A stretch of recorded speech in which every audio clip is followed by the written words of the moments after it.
Aloha in a very Hawaiian way. Good morning.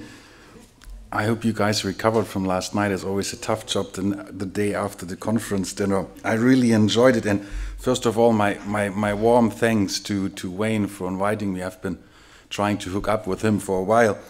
And I'm really glad that I could come along for such an exciting event. And also intellectually, I think thanks to Wayne for I didn't notice it on all the communication, but yesterday when I entered to put the ethnographic in the title in parentheses and qualified, and I think it's a crucial move because some of the museum spaces, settings and situation we try to understand might not be ethnographic at all. And that's why I need to take the liberty to disagree with Johannes Fabian and his point yesterday on the creepy plural as a conceptual disease. I see, as Wayne now sees the moment of the plural, as a conceptual liberation or salvage, and take it with Vieras de Castro, that the main job of the anthropologist is not to explain the other, as it has been attempted over a century, but to multiply the self through the other. And that brings me to a last just framing point that I find it intriguing that we haven't heard the term cross-cultural at all yesterday, neither as an observed reality nor as a conceptual analytical lens. And I find it intriguing because to me, museums are inevitably radically cross-cultural spaces. And all of us, or most of us, do profoundly cross-cultural work. So I hope that I can make a modest, which is Wayne's last name, contribution to this line of thinking. And I will talk about plurality, so my talk will be super creepy maybe, but I still invite you to just embark on it. Does that work? Yeah. Shortly after I began fieldwork aimed at studying indigenous curatorial practices at Bishop Museum, Hawaii last year, it struck me, and I can still remember how it briskly did so, that in Hawaiian and other Polynesian languages there exist no words for art and artifact. Hawaiians, for example, do have words such as waiwai, which translates roughly as goods or valuables, makamai, precious, and waiwai ali'i, chiefly valuables. But do these equate to an artifact, a term which carries problematic, that is, Euro-Americentric theoretical baggage? Kamalu Dupre, assistant collection manager at Bishop Museum and my constant interlocutor throughout the research, suggests that Olelo Hawaii, or the Hawaiian language, offers with Hana no Eao Kahiko, another term that translates literally as skillfully created ancient works. Dupre's emphasizes that while these pieces of skilled work have been commonly re-identified by anthropological others as artifacts and ethnographic material culture, for Hawaiian people, they have remained imbued with mana as material manifestations of their kupuna or ancestors, or the kupuna themselves. This cultural reality is further reflected in the word mea, which can refer to both people and things, thus collapsing the common Euro-Americentric dichotomy between subject and object. At the same time, there is, according to Maile Andrade, a Hawaiian customary practitioner and scholar, no word in the Hawaiian language for art. Given the widely acknowledged skill in the creation of material culture, one might argue that the Hawaiian world is imbued with beauty and artistry in every facet of life, and not as something aestheticized out and separated from function, as through the imposition of alien categories such as, again, art and artifact. Andrade offers an exit strategy out of this anthropological impasse by understanding art as a visual conversation or language to express, which, as she insists, unfolds as a mana conversation. How then do these indigenous conceptualizations embedded in the Hawaiian world drive curatorial practices at Bishop Museum? This question becomes quite delicate if we consider that the position of the curator was disestablished in the 1990s in the wake of the Native American Graves Protection and Repatriation Act, or NAGPRA, due to its association with scientific colonization and as a reflection of bishops shifting focus from scientific to public institution. However, as a panel discussion on indigenous curatorial practices, natives in non-native spaces, which included Māori and Hawaiian cultural practitioners and scholars as well as myself, indicated Hawaiian museum professionals still undertake curatorial tasks if these are understood in the original sense of the word deriving from curare and meaning to care for something and to heal. How then can Hawaiian material ontologies, the plural, concepts and caring practices, again plural, travel and speak back to so-called ethnographic museums in Europe? To address these vital questions and conduct serious cross-cultural study between oceanic and European worlds, it seemed to me that I have to dig deeper into the notion of conversation as mana conversation. Importantly, I followed this route without launching another futile attempt at linguistically translating mana, a Polynesian concept that has defied foreign categorization and exceeds common translations as power, prestige, authority, and others. Rather, I was eager to translate empirically how mana is lived, performed, and experienced and gains meaning by the person experiencing it, and what this interpretive performative va, or space between, tells us about the relationship between Hawaiian people and their material manifestations. I asked Kamalu Dupre and Marcus Hanalei Marsan, cultural resource specialists at Bishop Museum, to have a conversation with a museum piece of their choice and allow me to become part of it. Anthropological inquiry, conceptualized as such cross-cultural mediation and translation, I would argue, channels rather than represents the agency of others, and is not content with generating ethnographic evidence for preconceived ideas, such as art or artifact, but allows different worlds to dictate the terms of their own analysis, while recursively reframing its own point of departure, such as, once again, art and artifact. Those slides are quite full, and I know that, but I'm always working hard to humanize the so-called ethnographic by giving it concrete faces and stories. So I just put there, I just have 2 slides, and I will also read it out. So again, from a design perspective, it might be overwhelming. From a research perspective, it's totally crucial, because I don't explain those guys. The photo on the top depicts a makaloa mat, woven by an 80-year-old woman, Kalakamalino, from the island of Kauai, and represented to King Kalakau in 1874, with an inscribed petition asking the Heavenly One to lift the burden of the newly introduced animal tax at the time of dramatic change for the Hawaiian people. This remarkable woven protest, which has been hardly discussed in the ethnographic literature, despite being held at Bishop Museum for over a century, speaks to Marcus as he describes, and I'm reading out. This particular mat is unique in that it has a text written over its entire surface. The letters as well as the lines are all overlaid onto the surface of the mat, which means it can't be seen on the backside. I think the special way that this particular weaver chose to express herself was in a very Hawaiian type of way. She chose to honor the king with the presentation of a makaloa mat. Makaloa was probably one of the finest gifts that could be offered to a chief during this time period. Kalakamalino, the weaver of this mat, was probably one of the last master weavers of makaloa. Marcus goes on to elaborate how Kalakamalino's chosen and distinctively Hawaiian manner to express herself and address an issue inspired him to weave the piece depicted on the photo on the bottom, on the left.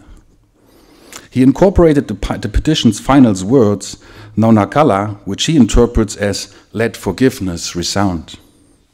And I quote him, to always be a symbol of or a reminder that there are things that we all must do for the betterment of ourselves or our family or our situations that might not be always easy. And if we look at that and just remember what it is intended for, there is a greater purpose for it rather than just the immediate gratification. But the betterment for future generations, future decision making, those ideas need to be remembered. And that's how I interpret this wonderful mat that we see here in front of us. So this up there. In the artwork that I created that speaks to the mat very closely because I used the same lettering style. So it's a double conversation. The pieces speak to each other and speak to curator, and to curator through the original producer. So it's a multi-layered conversation materialized.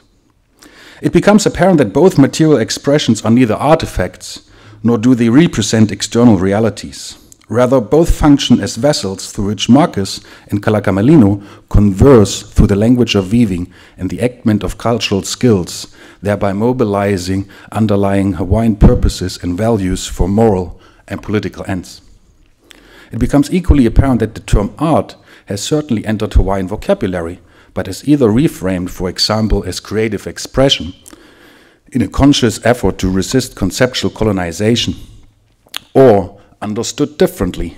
In the case under scrutiny, art corresponds to a materialized dialogue which speaks, in Marcus' words, to the evolutionary continuity of culture and a sense of the past as kawamamua, or the time in front, which firmly grounds a Hawaiian person in the present, with the eyes fixed upon the knowledge of the past and the back facing the unknown future.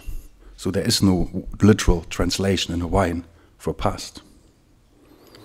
While no two pieces of any form of creative expression are the same, as Marcus asserts, and will never have the same mana, because every person is different, it is, according to him, still of vital importance to have a strong understanding of why those are made, so you can create new things with the same ideology and concept, and it's crucial, which will look completely different, but will be telling the same story.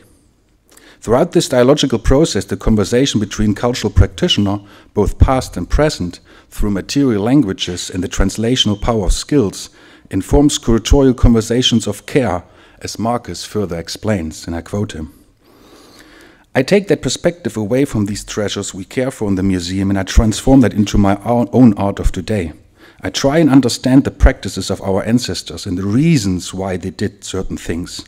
So Marcus always stresses the why. If we can keep that strong, that will be the foundation for future generation. That's how I look at my artwork. I try to maintain the understanding.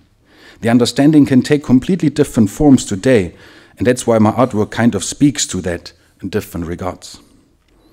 This conceptual conversation between Marcus and Kalakamalino appears to offer a glimpse into Hawaiianness, or the Hawaiian heart, that continues to beat despite the overwhelming impact of US-American intellectual occupation and cultural colonization. Deja Brown argues in a similar way that, and I quote, while European influence has changed Pacifica art aesthetically, it has not changed it conceptually, and that's key. Bishop Museum thus emerges as a living resource rather than a static record which is actively used by indigenous actors to self-theorize, self-historicize, and self-interpret, to rediscover indigenous skills in their own right, without necessarily aiming at indigenizing Western practices, sciences, and institutions, as related research has shown. So the picture in the middle is not indigenizing the West, the picture in the middle is a profoundly indigenous situation, I would argue. Being a cultural practitioner, Marcus looks at and approaches the Makaloa met with a different eye, as Meile put it, and remains in the special human condition of being engaged in a continual dialogue with materials, both physically and imaginatively. And being a Hawaiian cultural practitioner, the act of curating or caring for the Makaloa mat becomes an act of mana, which is, according to Tai Tawika Tengan, a Hawaiian anthropologist, about making those connections between people and their material manifestations, both past and present, and about activating them. While Marcus' chosen piece appeared quite organically in our own conversation while he showed me around the collection store, to Kamalu it amounted to a difficult decision to settle on one piece, since according to her, they all speak to me, so it comes up all the time that things speak, because they are people. There's something inside of me, my ancestors, my own being, that really corresponds to all of the pieces of kapa, whether they are from the time of Captain Cook until the time now, people making things in response to the same reason why I make it, to continue on what our ancestors have done. Making sure that everything is alive within us. We just need to enact it. It's a kind of inside here. And there are so many that were just speaking to me. I really feel like I have a connection to all of those. And these were her very first words. So right at the beginning of her interview, Kamalu seemed to offer another glimpse into a different dimension of Hawaiianness as something being experienced and becoming meaningful through Na'au. As Wilsono Hereniko argues, the place of Na'au, which Rutumans, it's a small island close to Fiji, call Huga, or literally translates as inside of the body, especially of the abdomen, corresponds to a kind of knowing that cannot be explained logically or rationally. Charles Nainoa Thompson, president of the remarkable Polynesian Voyaging Society that helped reconnecting Hawaii with its Polynesian roots and was one of the driving forces behind what came to be called the Hawaiian Renaissance in the 1970s, considers Na'au as the heart of wayfinding and as something that, from a scientific point of view, it's just unexplainable. It's something very deep that has nothing to do with intellect and everything to do with feelings. It's Na'au, the knowledge of the heart. In the case of Kamalu, we can observe that this embodied concept, or conceptual embodiment, has a historical quality in which the truth of the age resides, and through which the future is shaped as through the kapa, or paper mulberry skirt, she produced and was worn by a girl at a hula festival, as seen in both photographs.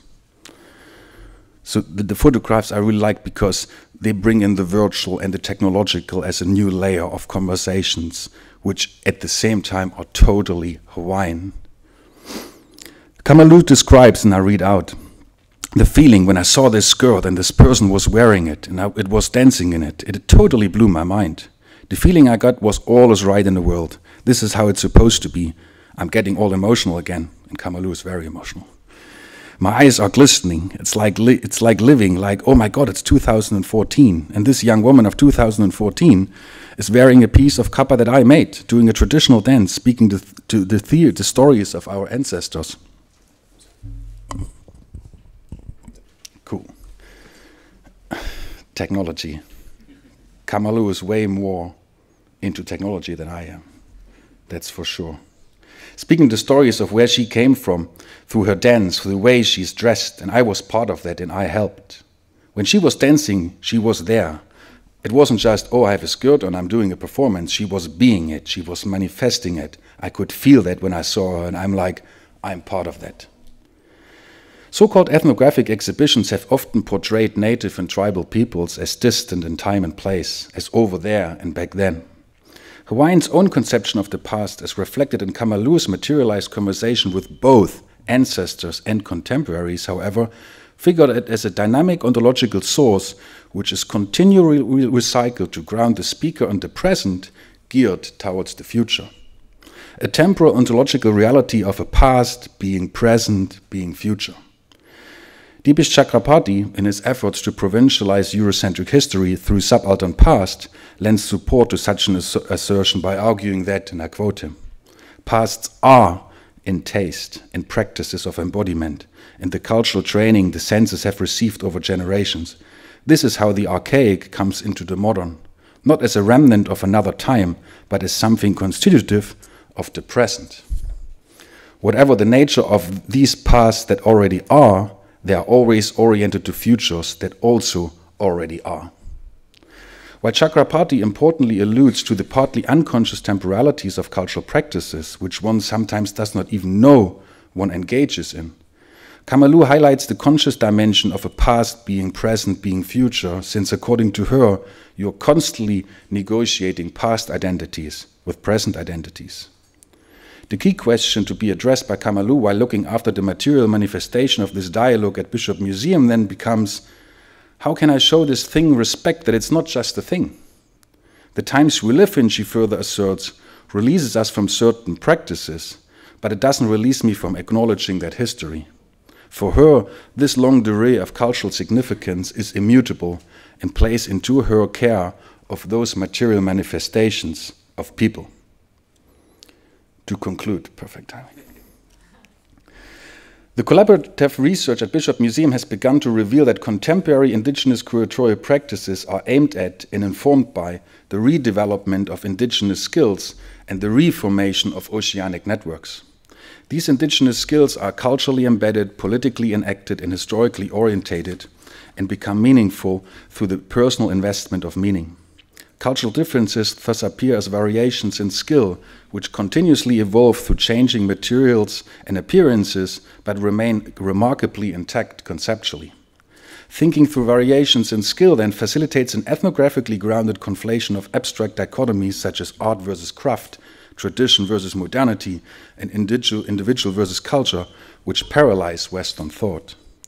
Throughout these processes of redeveloping indigenous skills, objects and curatorial practices operate as ships or mobile interpretive vessels that embody and navigate the material and discursive relations across Oceania. Indigeneity, then, is not a spatial or temporal retreat to an isolated place in a nostalgic past, but appears as an articulation and performance that retransforms the post-colonial double vision into a cosmovision or cosmo-Oceania on indigenous terms. These historically informed ethnographic insights have significant implications for museums in Europe, since they indicate that Hawaiian material ontologies cannot be reduced to or equated with Euro-Americentric categories such as, again, art and artifact. Furthermore, the emerging findings call for an analytical shift from the usual museological focus on exhibitionary productions and representations towards approaching curatorship as ongoing conversations which require various common languages and the translational power of traveling skills. These empirically grounded conceptual propositions and their temporal implications are a work in progress, but let me add a bit of evolving substance. Curation understood as conversation implies co-presence and therefore contemporaneity with both ancestors and future potentialities, thus shaping a curatorial response to and engagement with the temporal continuum or past being present being future underpinning Hawaiian cultural practices. Approaching the material manifestations of these conversations as languages resonates with John Dewey's view that objects of art are expressive, they are language, rather they are many languages, so again the plural.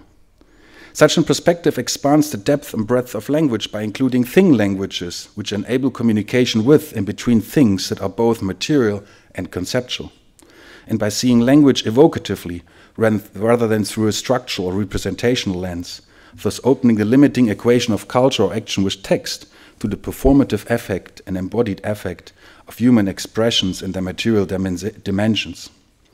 The notion of skill corresponds with recent calls to shift the analytical focus from material objects as finished products to the processes through which they are produced. My conceptualization suggested here, however, moves beyond an understanding of skill as an epistemological compass towards approaching it as a cultural performance, political action, and historical force through which material languages become configured and temporal conversations become facilitated. Indigenous skills thus operate as a mode of communing and cosmovisioning and underpin curatorial practices aimed not at its explanation, but its catalyzation. These empirically grounded conceptual propositions also serve to contribute to and reframe broader academic debates. Oceanic historicities or negotiations of the past are profoundly performative and resist conventional Euro-Americentric or conceptions of history as linear, progressive, or teleological. The temporal continuum of a past being present being future proposed here resonates, for example, with Epeli Haofa's notion of the spiral, which connotes both cyclical and linear movements. Furthermore, the longue durée of Hawaiian philosophies, concepts, and practices, as well as their embodied manifestations, as through Na'au, calls our attention to the reawakening, or ho'alahau, of temporarily dormant cultural facets instead of their renaissance or rebirth, which by definition implies their former death that evidently did not occur. Allowing indigenous concepts such as Na'au to dictate the terms of their own analysis also enables us to rethink indigeneity in the 21st century. Various scholars have rightfully insisted that place-bound indigeneity and diaspora, especially in the Pacific, cannot be regarded as oppositions, but need to be considered in dialectical, productive tension, and as contemporary manifestations of the longue durée of transoceanic voyaging and settling. I want to suggest another layer through which indigeneity becomes performed, through the performative dialectic between concept and body, or between embodied concept and conceptual embodiment. I close by returning to the museum, an institution that has been widely regarded as being born out of European enlightenment and modernity, both temporal or epochal concepts with, once again, highly problematic Eurocentric theoretical baggage. In the case of Bishop Museum, however, the seemingly externally imposed civilizing tool has always had a profoundly cross-culturally constituted quality. I therefore want to broadly suggest that there is no such thing as Western modernity, if misunderstood as a sovereign and autonomous Western-bound achievement. Even laudable perspectives on the indigenization of modernity and multiple modernities seem to suggest, at least at the level of conceptual semantics, either a chronological precedence of a singular bounded Western modernity which is subsequently indigenized as a response to externally imposed forces, or a multiple co-modernity consisting of separate strands developing in parallel. Instead, I argue that modernity itself has been internally multiple and radically cross-cultural throughout. And if the past was different than we thought, then, by definition, the present is different than we think. And if we accept that histories are made, then they can be made, unmade, and remade. The future, then, is forever up for grabs. Mahalo.